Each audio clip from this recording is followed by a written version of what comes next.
This episode of the Weekly Iron is brought to you by Wix Filters. Wix heavy-duty filters withstand whatever the industry can dish out, helping you lower long-term costs by lengthening maintenance intervals and protecting vital engine parts. Learn more at wixfilters.com. Welcome to the Weekly Iron for Friday, July 11th. Hyundai Construction Equipment and Develon have provided clarity on their merger and will form together under the name HD Construction Equipment in 2026.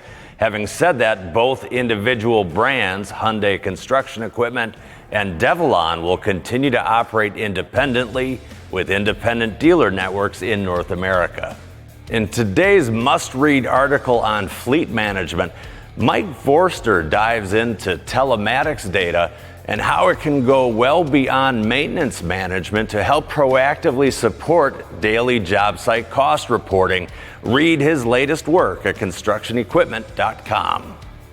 And finally, here on Friday, everybody loves a good photo gallery.